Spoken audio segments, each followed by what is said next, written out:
Come, we will pray together at the altar of posting, twitter.com, for through Twitter is the only true path to salvation.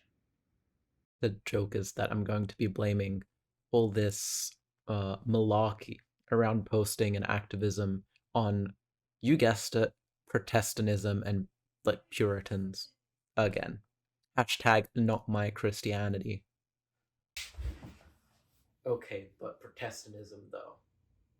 So what's the deal with it this time? Well, as I discussed in the previous video where I discussed this stuff, which you can see up one of those two corners, hopefully, is, well, this idea of punishment and suffering as being intrinsic to, well, the discourse online. For many reasons, go watch the video. I would posit, though, that there is another angle to this that I have not really gone into enough depth on. So, there's this idea on the left, online, that if you do one bad thing ever, you are irredeemably bad, which is, dare I say, unchristian of them. They internalize the bad parts of this belief system and don't take away the good parts, where everybody can become a good person by changing and being better. Radical, I know. But when you have a belief system oriented around this idea of bad thoughts make a bad person, therefore you are ontologically bad if you ever think of anything bad. Now, how do you think of bad things? Well, you could A, be a normal person who just has thoughts they don't act upon and they deal with in a healthy way, or B, consuming things. Therefore, if you consume a bad thing, it is entering your brain and you become ontologically bad. Isn't that stupid? But this is really how this stuff works on a, I guess, logical level. How does one thing lead to the other thing? That's how.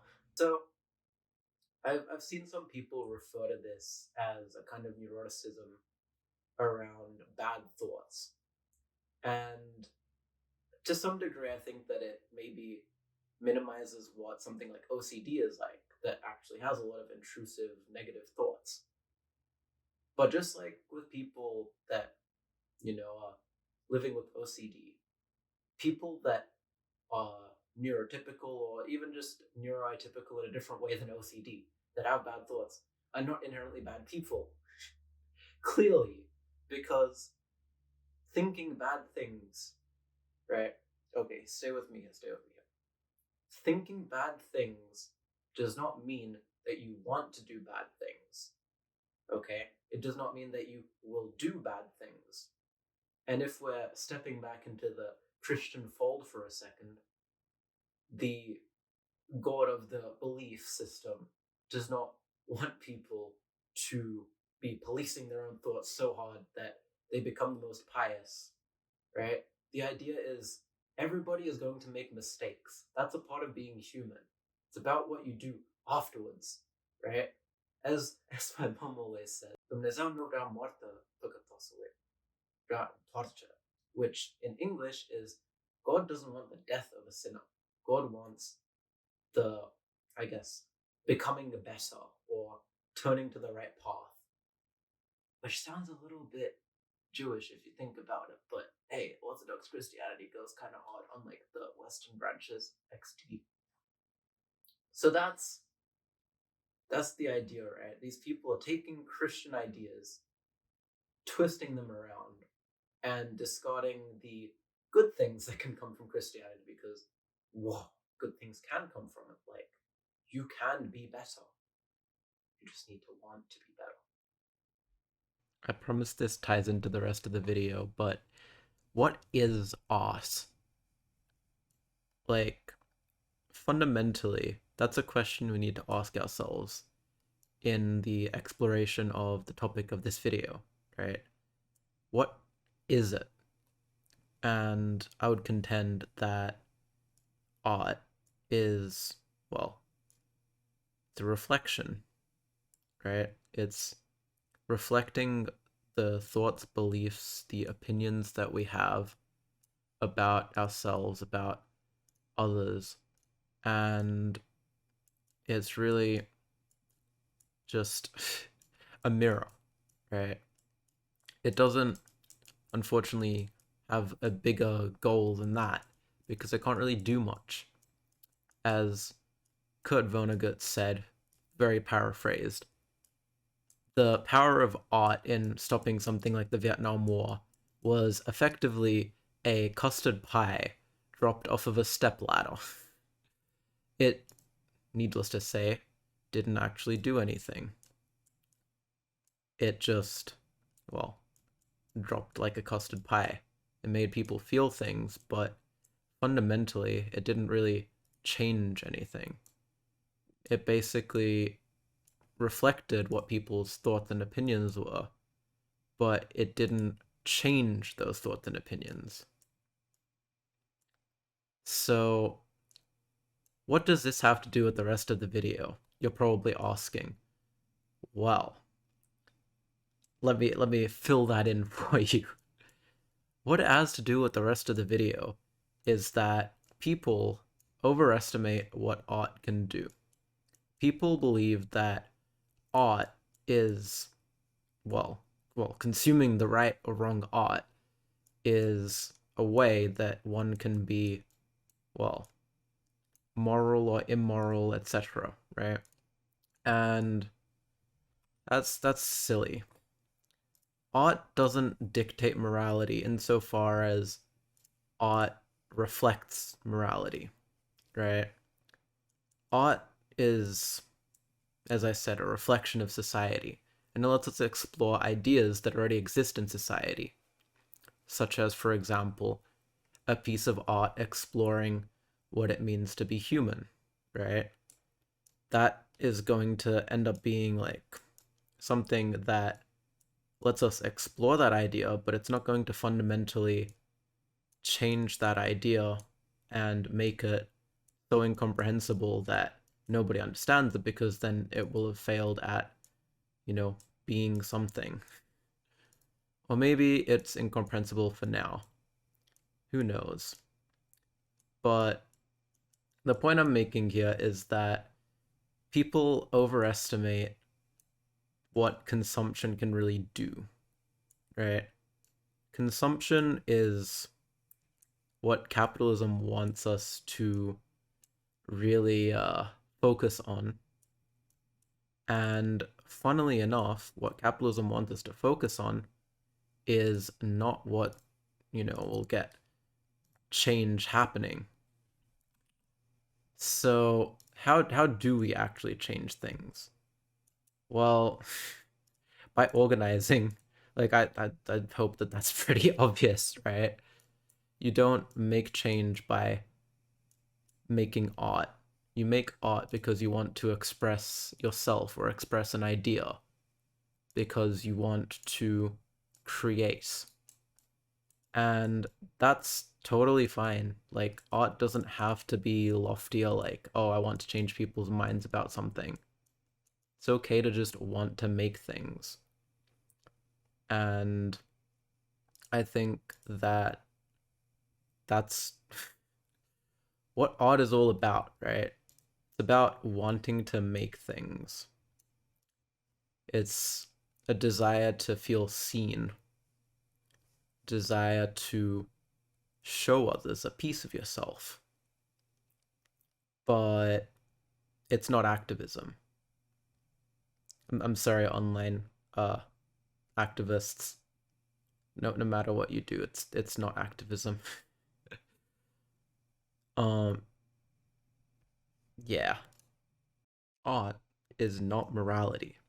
They are interrelated, but they are not the same thing. And so moralizing over art is just a sign that you're falling into the fascist trap of deciding that one piece of art is the Übermensch art and another piece of art is the degenerate Untermensch art. So maybe cut that out. Leftists don't want to be fascist, do they? This might be a hot take, but activism is about changing society. It's about initiating social change broadly, either to make things better or to return things to the way they were before, among other things. Now, I'm not going to make you go watch a 5-minute video that I made a few months ago on social change in sociology. I'm just going to link it up in the corner. So I'll just summarize it here. There's two schools of thought on social change and how it happens, and they work complementarily. That's a word. And the two main theories are functionalism, which is, well, more broadly within sociology, it's this theory around society being an organism with different organs doing different functions, i.e., social institutions and people are the organs of the organism known as society. But in terms of change, that essentially applies in the way that it's gradual, right? Change happens within institutions and among people because society wants to return to an equilibrium and function well. And if something is needed, then there will be gradual change because it's needed, right? Because we need to return to equilibrium. And I mean, criticism of this is that it's overly optimistic and says that things will always change for the better, which unfortunately progress is not guaranteed. So here's where we get to the other main theory that is basically a response to functionalism called conflict theory. It posits that social change happens because social movements amass resources, be they capital, social clout, money, right? And they expend those resources to initiate change, since it is a little bit lefty, a little bit Marxist.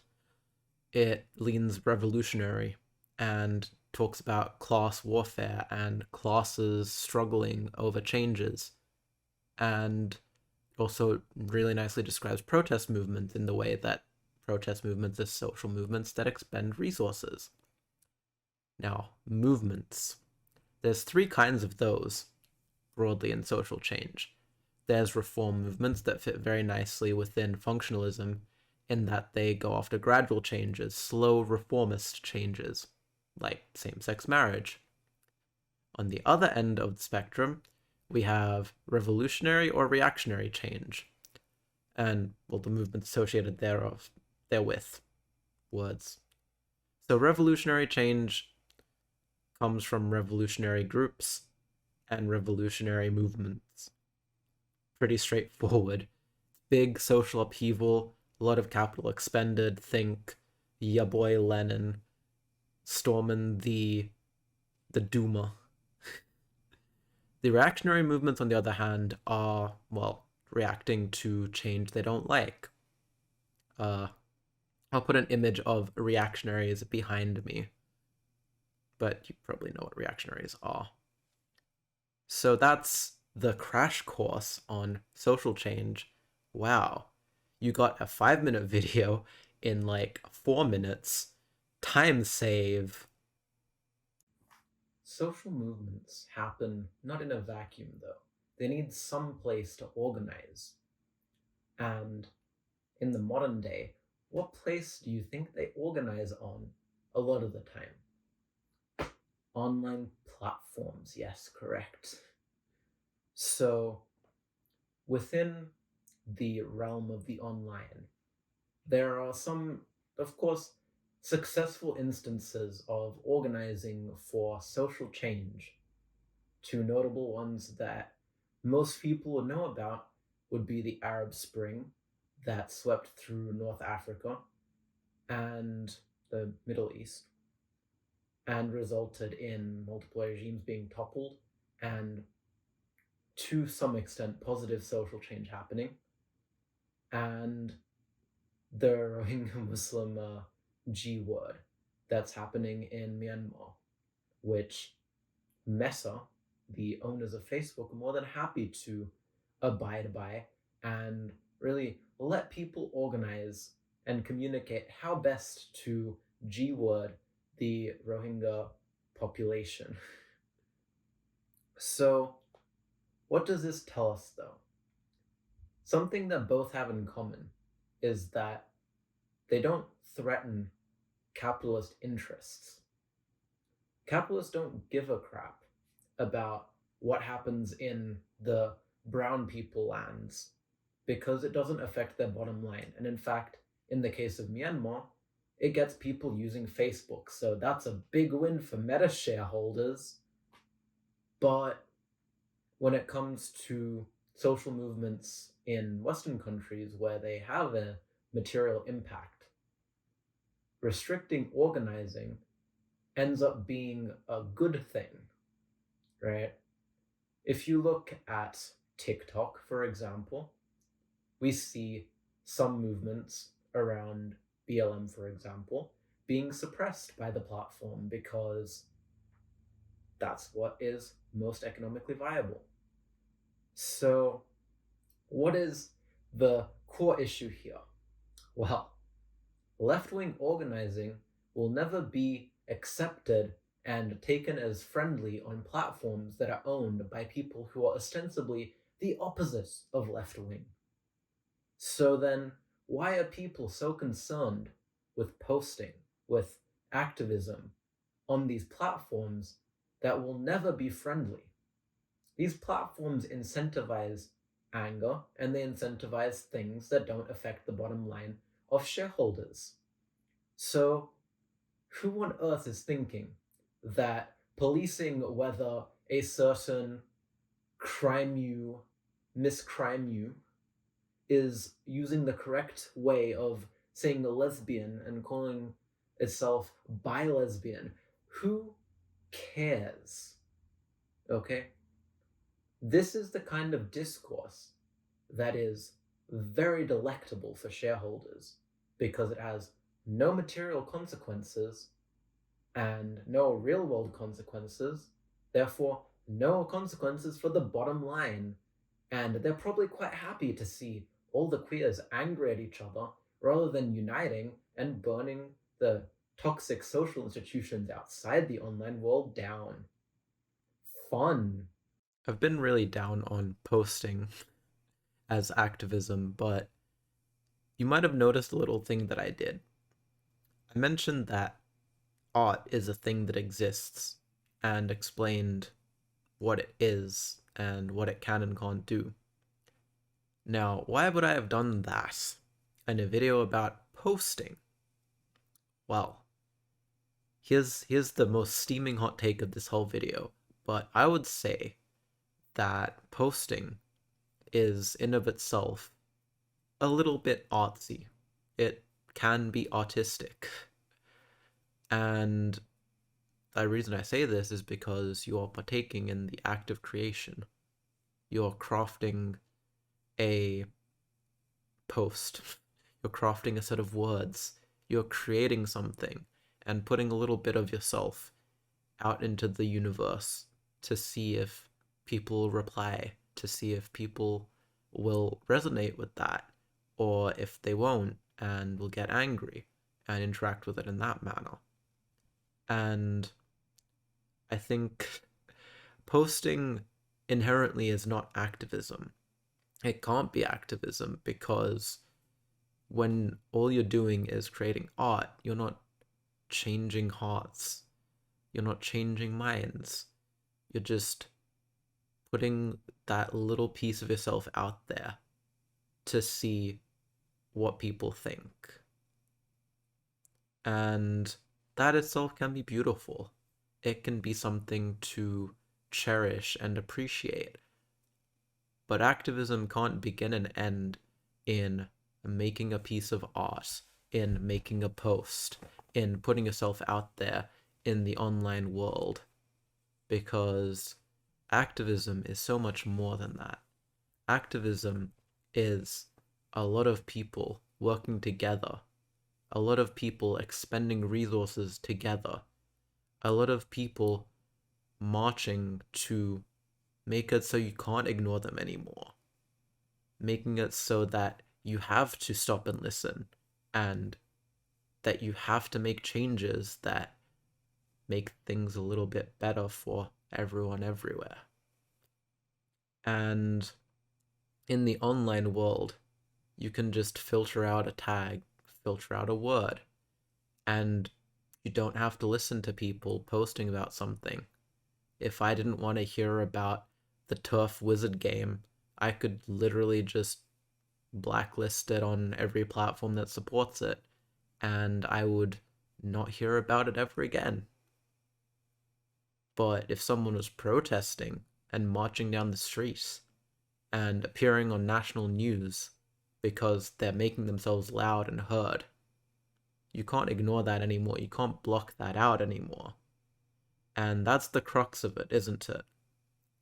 People don't want to accept that posting is closer to art in both its existence and its effects than it is to actual protest and actual real action.